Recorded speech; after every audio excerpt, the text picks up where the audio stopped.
The triple moons of Centurus cast long shadows across the docking bay as Lyra Kilora stepped from her shuttle onto the metal floor of Helio Station.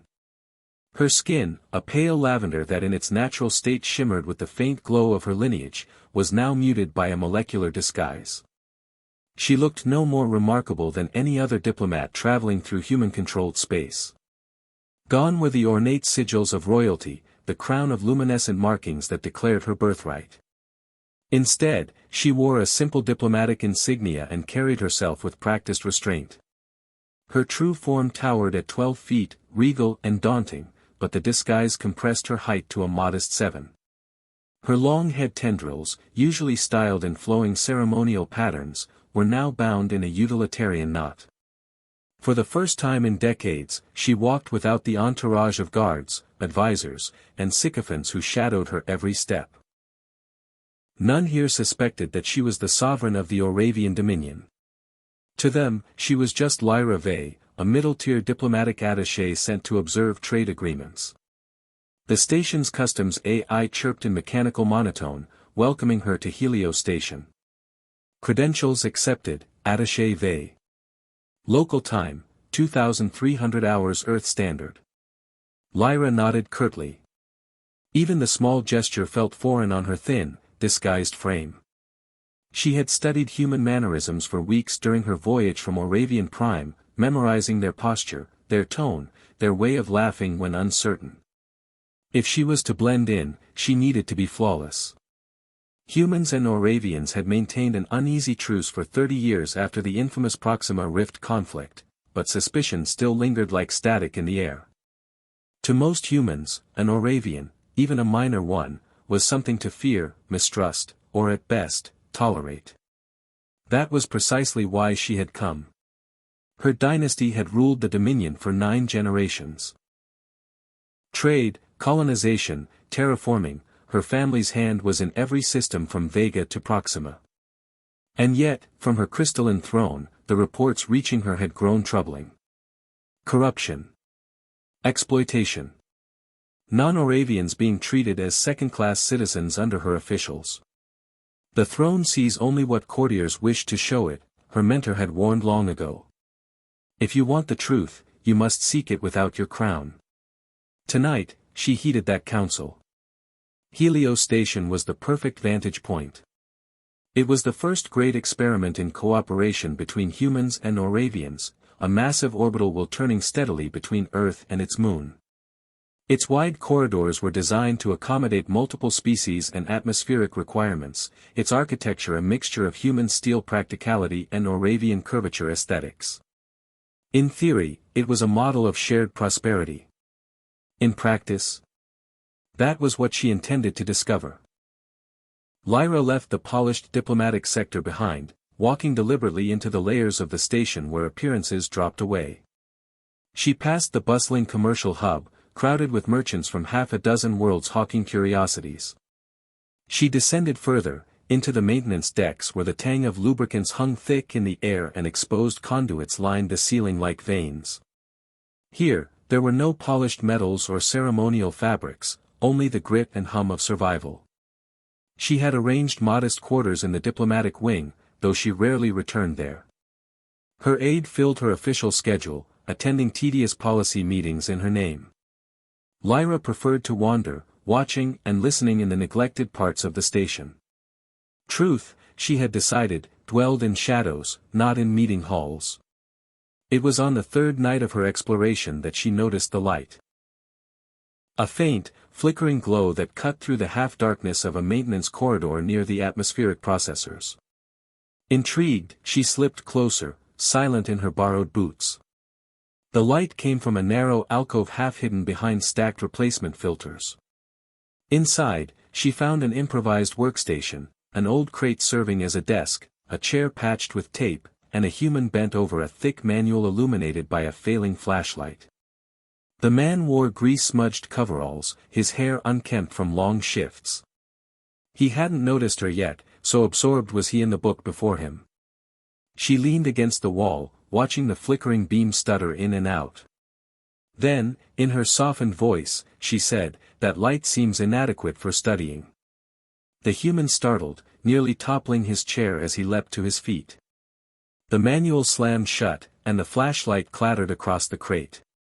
"Apologies, ma'am, I mean, honored Oravian," he stammered, fumbling between human and alien greetings. I was just on break. Authorized break, of course. Lyra regarded him with genuine curiosity. "I questioned your light, not your schedule." He exhaled slowly, tension easing just a little. The name patch on his uniform read, Jonas Reeve. His features bore the tiredness of a man worn by labor, though his eyes were bright with intelligence. Calloused hands, short nails, the permanent grime of mechanical work lined the creases of his skin. He retrieved the flashlight, tapping it against his palm until it flared briefly brighter. "See? Still works. Just needs a little encouragement. Like most things in life." Lyra allowed the corner of her mouth to curve upward. "Indeed. Like most things." Jonas blinked, then chuckled, surprised. She gestured toward the manual. "Advanced propulsion theory. Not common reading for a maintenance worker." He shifted uneasily. "Just trying to better myself. Station regulations allow educational material during breaks. Not breaking any rules."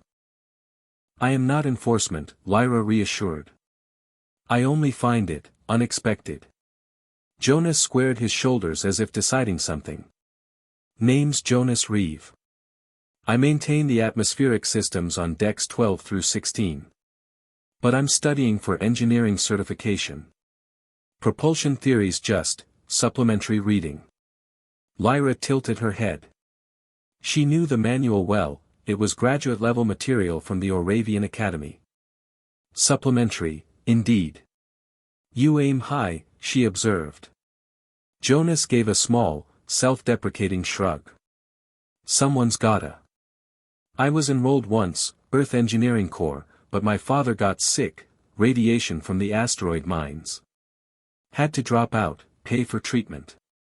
But learning doesn't care where it happens. University or a maintenance alcove. Knowledge is still knowledge." Her lavender skin prickled with something unexpected, respect. In her world, advancement was tightly controlled, dictated by bloodline and decree. The thought of a man chasing knowledge without sanction, simply because he hungered for it, was almost revolutionary. She noticed his light falter again, dimming to a weak flicker. Before he could tap it, she reached into her pocket and withdrew a small metallic sphere. With a touch, it glowed warmly, filling the alcove in steady radiance. Jonas stared. "That's Oravian tech. Costs more than 3 months of my salary." "Consider it diplomacy," Lyra said, setting it on the crate. "Knowledge should never be lost to failing light." Before he could argue, she turned and walked away, the glow following her in memory. For the first time since donning her disguise, she found her mind occupied not with politics or reports, but with a human studying by flashlight in a forgotten corner of the station. The following evening, Lyra found herself descending once again into the maintenance decks. She told herself it was part of her mission, that it was necessary to understand the heart of the station. Yet the truth lingered stubbornly in her thoughts, she wanted to see if Jonas Reeve would be there. He was. This time, the lavender glow of the Oravian illumination sphere cast a perfect circle of light across the alcove. Jonas was hunched over a battered datapad, his brow furrowed in concentration.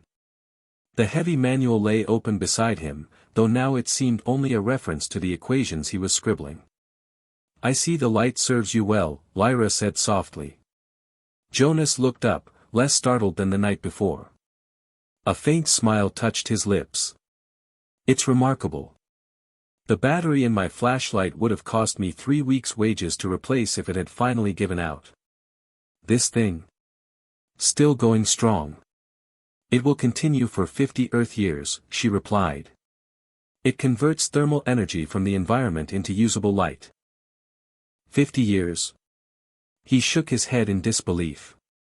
Oravian tech really is something else. I've been running calculations, trying to optimize the station's propulsion systems. Nothing revolutionary, but I think there's some inefficiencies in the way intake manifolds are configured. Curious, Lyra stepped closer. Show me. He turned the data pad toward her. Simple diagrams, handwritten numbers, estimates, and formulas filled the screen. He pointed at 2 intake junctions. Right here. The configuration wastes nearly 20% of input energy as heat. Adjust these valves and redirect flow, it could drop to under 8%. Nothing groundbreaking, but it'd save fuel, cut costs. Lyra blinked at the elegance of the solution. It was the kind of subtle yet practical innovation that academy-trained engineers often overlooked. Have you submitted this? Jonas gave a short, bitter laugh. Maintenance workers don't submit proposals. That's not how things work around here. Perhaps it should be, she murmured. Their conversation stretched far beyond propulsion. Jonas spoke of the station's aging systems, of jury-rigged repairs that kept everything running against the odds. His knowledge wasn't academic, it was lived. Every valve, every processor, every stubborn panel was part of his daily reality. Lyra listened, fascinated, realizing he understood more about the station's heartbeat than most of its senior engineers. When she finally rose to leave, she surprised herself by saying, "Perhaps I will visit again tomorrow." Jonas's expression flickered, surprise, then something warmer. "I'm here most nights. Atmosphere doesn't maintain itself." So began a rhythm. Night after night, she returned to that cramped alcove. At first, she told herself it was for her investigation, to witness the truth of human life beyond the polished halls. But gradually, she admitted, even if only to herself, that Jonas was the draw. He spoke often of his younger brother, Kalen Reeve, a university student back on Earth. "He's studying xenobiology," Jonas said proudly. "Smart kid. Smarter than me, honestly. First in the family to make it this far. When Dad got sick, I worried Kalen would have to quit too, but somehow we made it work." "You sacrificed your future for his," Lyra observed. Jonas shrugged, though his eyes softened. "Just delayed mine a bit." No sacrifice, really. But it was. In the Dominion, family ties dictated opportunity, yet rarely had she seen someone willingly set aside their own advancement for another's. His quiet loyalty unsettled her, forcing her to question the rigid hierarchies she had always accepted. On the 15th night, she found Jonas repairing a discarded device instead of his usual studies. He grinned as he held it up. Universal Translator. Somebody tossed it, thought it was beyond repair. "Those are notoriously complex," Lyra said. "Not really," Jonas replied. "Just a burnt filament and corrupted code. Patience is all." He activated it. The device hummed, flawlessly catching even the harmonic overtones of Oravian speech that most human fixes missed. Lyra raised her brows, genuinely impressed. "You have remarkable talent." Jonas shrugged again. "Machines make sense to me. Always have." She reached into her pocket and, without thinking, offered her personal data device. "Would you repair this?" It wasn't broken, at least, not in any way that mattered. Yet the following night Jonas handed it back to her, improved. The interface was cleaner, smoother, its power consumption reduced by 30%. Lyra turned it over in her hands, astonished. "How did you manage this?" "Just rewrote some code, optimized a few subroutines. Nothing major. But it was major." She knew Dominion engineers who couldn't have accomplished this. What Jonas dismissed as tinkering was innovation. And yet here he was, relegated to the shadows of maintenance decks, his brilliance hidden behind grease-stained coveralls. For weeks, she carried his words and ideas back with her to her quarters, replaying their conversations long after she left the alcove. He was altering her perception, not just of humans, but of her own empire. On their 19th meeting, things shifted. Jonas was not alone.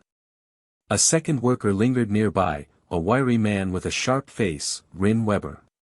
He claimed to be checking a control panel, but his eyes never left them. "Your friend seems interested in our conversation," Lyra remarked quietly. Jonas grimaced. "That's Weber. He's been asking questions, why a supposed diplomat keeps showing up here. I told him we're just discussing atmospheric efficiency. He didn't buy it. He thinks I'm trading information." "Information?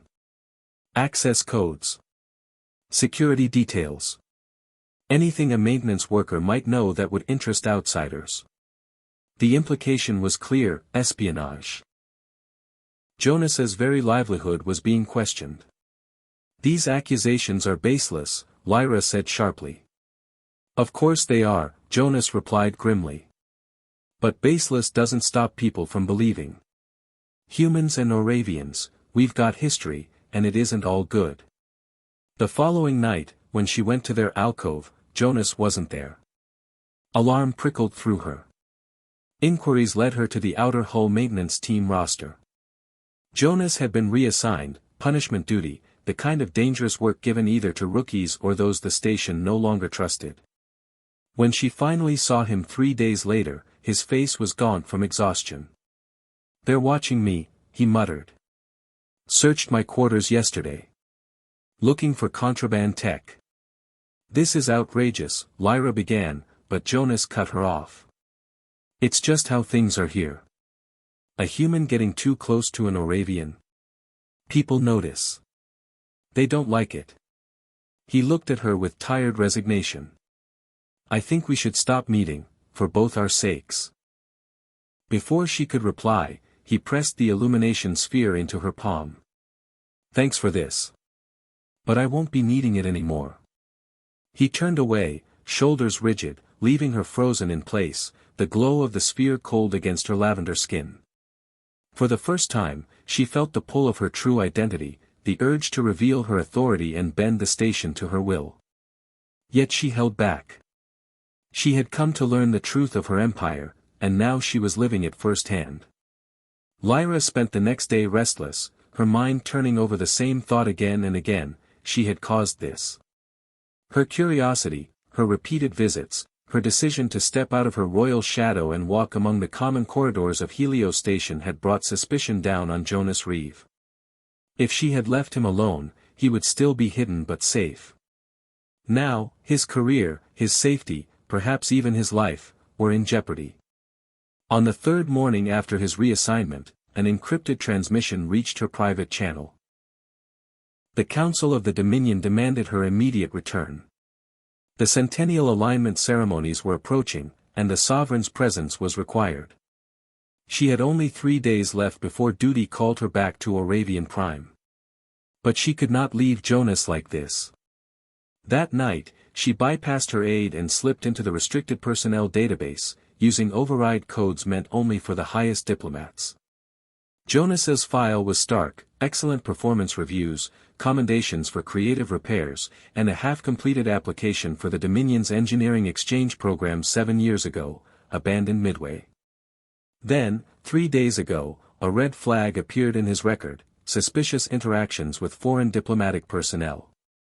Potential security risk. No charges. No evidence. Just enough to stall his career forever. Her hand tightened into a fist. She could almost hear her mentor's voice again: "If you want the truth, you must seek it without your crown." She had sought it. And now she understood that her empire's rigid suspicion was strangling potential like Jonas's before it ever had a chance to bloom. But tonight, she would act. The next morning, Lyra strode into the office of Administrator Hale Vaynar, the human official who oversaw Helio Station. Hale's gray eyes flickered with unease the instant he saw her. He was used to dealing with her aide, not the attaché herself. "Attaché Vay," he said stiffly. "This is unexpected. What brings you here?" Lyra let her disguise slip just slightly, not in form, but in voice. Her tone took on the quiet authority of command, honed across decades of ruling. A station technician, Jonas Reeve, has been assisting me in a confidential technical evaluation of your propulsion systems. Hale blinked rapidly. I wasn't informed of any such evaluation. It was classified, she replied smoothly. However, recent security actions against Technician Reeve have compromised the project. The Dominion is, most displeased. She set a crystalline data rod on his desk. Hale eyed it warily, as though it might explode. That contains Technician Reeve's analysis, Lyra explained. His reconfiguration models would save this station over 3 million credits annually in fuel expenditure. 3 million. Hale's voice cracked. Along with my official recommendation, Lyra continued, that he be granted full scholarship to the Imperial Engineering Academy on Oravian Prime. The Academy doesn't accept humans, Hale said automatically. It will accept this one. Her tone was final, leaving no room for doubt. Unless, of course, you would prefer I file a formal diplomatic complaint about obstruction of Dominion initiatives and xenophobic persecution of personnel. Color drained from Hale's face. That won't be necessary. I'll see to it immediately. See that you do, she said. She turned to leave, pausing only once at the doorway. The Dominion values talent, Administrator. Perhaps your station should as well. That evening, she found Jonas again, near the external hull prep bay. He was bent over a pressure suit, hands steady despite his exhaustion. His head lifted as she entered, and surprise crossed his face, quickly replaced by weariness. You shouldn't be here. I'm leaving tomorrow, she said quietly.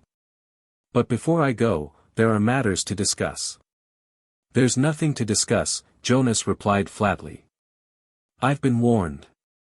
No more unauthorized contact with diplomats. That means you. The warnings have been rescinded, Lyra said. As of 2 hours ago, your reassignment has been lifted. Your record cleared. You've been accepted into the Imperial Engineering Academy, with full scholarship, living stipend, and family support. Jonas froze. His hands tightened around the suit's fabric until his knuckles whitened. That's not possible. Humans don't get into the academy. You did. His eyes searched hers, disbelief and suspicion wrestling with hope. Why? Why would you do this for me? Lyra hesitated, then offered the truth she could afford. Because wasted potential is the greatest crime of all. Because knowledge belongs to anyone willing to reach for it. Because you repaired a translator that 3 certified Oravian technicians had declared irreparable. Jonas's throat worked as though words failed him. Finally, he whispered, "Who are you really?" For a heartbeat, she considered telling him everything, that she was Lyra Kilora, Sovereign Empress, disguised in lavender skin and borrowed stature. That his presence, his persistence, had altered her understanding of her empire. But she swallowed the impulse. To reveal herself now would destroy the fragile honesty between them. I am someone who sees what others overlook, she said instead. She handed him an ornate cylinder, etched with the sigil of her house. Your formal invitation. And one more thing. Your brother, Kalen, has also been offered a place in the Academy's xenobiology program. Jonas stared at the cylinder as if it burned. I don't know what to say. Say you'll consider it, Lyra urged. The Dominion needs minds like yours, Jonas. Perhaps more than you realize. She turned to leave. Wait. His voice cracked across the room. If I go, will I see you again? Lyra paused, her heart catching against ribs she wasn't sure belonged to her disguise or her true form. Slowly, she let a rare smile slip across her lavender face. I believe that is highly probable. 2 months later, Lyra Kilora sat once more upon her crystalline throne in the Imperial Audience Chamber of Oravian Prime. The disguise was gone. She had shed the modest form of attaché vey and returned to her full height, 12 feet of lavender-hued Oravian majesty, bioluminescent markings glowing faintly across her skin like constellations. Draped in ceremonial regalia, she looked every bit the sovereign empress she was. The chamber rang with pomp and formality as nobles delivered their endless petitions. Lyra listened with the composure of one who had endured centuries of such ceremonies, though her thoughts wandered. She remembered the alcove deep in Helio Station, the flicker of a failing flashlight, and the human who studied anyway. Her policies had already begun to shift. 3 new directives had been issued in her absence: merit-based advancement opportunities for non-Oravians, an education fund accessible across species, and strict prohibitions against discrimination in Dominion territories. Whispers rippled through her noble court, some in awe, others in outrage, but Lyra held firm. She had seen too much to go back. "Your Radiance," intoned the Chamberlain at last, "the delegation of human engineers from the new exchange program awaits." Lyra straightened. "Admit them." The towering doors opened, and 7 humans entered, flanked by the Dean of the Academy. 6 were strangers. The 7th, however, was not. Jonas Reeve walked with newfound confidence, his worn coveralls replaced by the sleek gray uniform of a senior fellow. His posture was straighter, his bearing sharper, but his eyes were the same. Keen, observant, missing nothing. They widened for only a fraction of a second as they fell upon her throne, recognition sparking despite the transformation. He knows, Lyra realized. Or at least he suspects. The Dean bowed deeply. "Sovereign Empress, I present the human contingent of the Exchange Initiative. They have distinguished themselves greatly in their time at the Academy. Senior Fellow Reeve in particular has already submitted 2 patent applications of considerable value." Lyra inclined her head with regal calm. "The Dominion values innovation regardless of its source." Her eyes met Jonas's. In that silent exchange, something unspoken passed between them: understanding, memory, perhaps even trust. He lowered himself into a formal Oravian bow, flawless in execution, though his eyes carried a warmth protocol could not contain. "Senior Fellow Reeve," she said aloud, breaking centuries of tradition by addressing him directly, "we are told you have proposed a reconfiguration of propulsion systems to reduce energy waste significantly." "Yes, Your Radiance," Jonas replied, voice steady despite the eyes of the court upon him. "The principles are simple, though their application requires unconventional thinking." "Unconventional thinking is precisely what the Dominion requires," Lyra declared. "We will hear more of these ideas in our private study after court." Gasps echoed through the hall. A private audience with the Empress, offered to a human, was unthinkable. Yet Lyra dismissed their shock with a flick of her hand. 3 hours later, in the relative quiet of her imperial study, Lyra and Jonas sat across from one another. Guards waited beyond the doors, but here the masks of ceremony were thinner. "You recognized me," she said simply. Jonas allowed a small, knowing smile. "Not at first. But you tilt your head the same way when you're curious. They did it when I showed her my propulsion equations. You did it again today." Lyra studied him. "Most humans cannot distinguish one Oravian from another, let alone one in disguise. I notice details. It's what makes me good with machines." "And now that you know who I am?" she asked. He leaned back slightly, thoughtful. "Now I understand why a supposed attaché could erase a security flag and push an application through the Academy. But I still don't understand why the Empress of the Dominion would spend nights in the maintenance decks talking with a mechanic." Lyra's bioluminescent markings pulsed faintly. "For the same reason a mechanic studied by failing flashlight, because there are truths no official channel can teach. I learned that my empire was wasting its greatest resource, the minds of those it deemed unworthy." "You showed me that." "Dangerous realization," Jonas murmured. "Indeed. As dangerous as a human daring to speak to an empress as though she were an equal." His eyes flickered with alarm. "I meant no." "No," Lyra interrupted gently. You meant honesty. That is precisely why you are here. She rose and gestured to a massive holodisplay that shimmered to life, revealing architectural schematics. This is the Imperial Innovation Institute, under construction in neutral orbit between Earth and Oravian Prime. Its purpose, to nurture talent from all species, free from barriers of rank or bloodline. Jonas studied the plans, awe softening his features. Ambitious. And necessary. The Institute requires leadership, Lyra said. Someone who understands both machines and people. Someone who has seen barriers firsthand. Someone like you. His breath caught. You're offering me a position. Joint directorship. You would share authority with Director Krelver, one of my most progressive advisors. Together, you would shape its mission. Jonas was silent for a long moment, eyes shifting between her and the glowing schematics. At last he spoke, voice firm. I'll accept, on one condition. Lyra raised a brow ridge. You dare to set terms? Yes. That the Institute actively recruit from maintenance crews, service workers, the overlooked. Not as a token gesture, but as its heart. A warmth spread through Lyra's chest, deeper than pride. Your condition is accepted, Director Reeve. 1 year later, the Institute opened its doors to 500 beings from 23 species. Its central atrium bore a striking sculpture, a simple human flashlight casting light upon an open book, sculpted in gleaming Oravian crystal.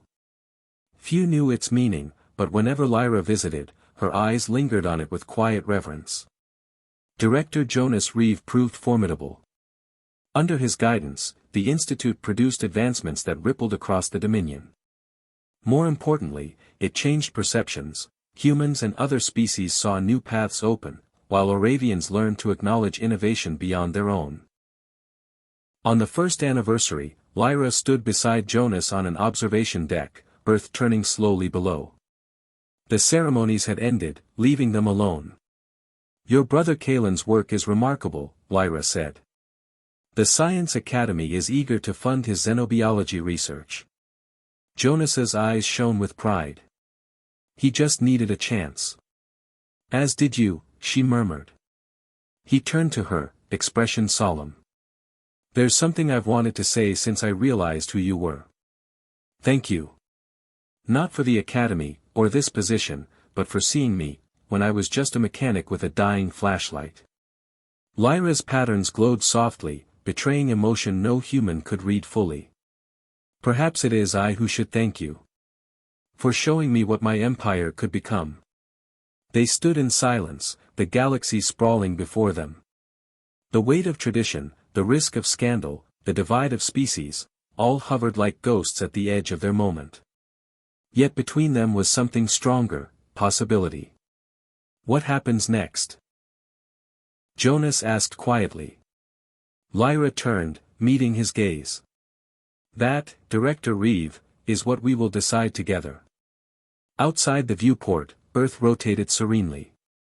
Within the Institute, countless beings worked side by side, shaping a future neither human nor Oravian could have imagined alone. It had begun with a single failing flashlight, in a forgotten corner of Helio Station. And so, the story of Lyra Kilora and Jonas Reeve reminds us that change often begins in the smallest of places.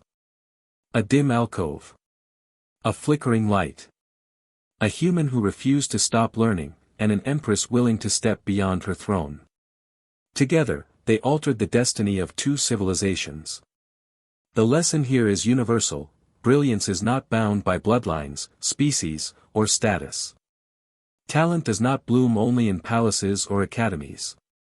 Sometimes it lies hidden in the grease-stained hands of a mechanic, waiting only for someone to recognize its worth. Lyra's journey began as an investigation. She wanted to know the truth of her empire beyond official reports. Instead, she discovered that the Dominion's greatest strength was not in its fleets or its wealth, but in the untapped potential of those it had overlooked. Jonas's persistence, his willingness to study, repair, and innovate in the shadows, became the spark that illuminated a new path. The institute they built was more than an academy. It was a symbol of trust, of collaboration, of the belief that knowledge belongs to all who seek it. From there, a ripple spread outward, transforming policies, perceptions, and ultimately, the future. And perhaps, somewhere between duty and destiny, a bond grew between an empress and an engineer, proof that even across the vast divide of species and station, understanding is possible. If this story moved you, imagine what else lies waiting in the shadows of the universe. The smallest encounters can change everything. So if you enjoyed this journey, don't forget, subscribe to this channel for more tales of discovery and resilience. Hit that like button to help us reach more viewers, and share this video with friends who love sci-fi stories that explore what it means to be human, and beyond.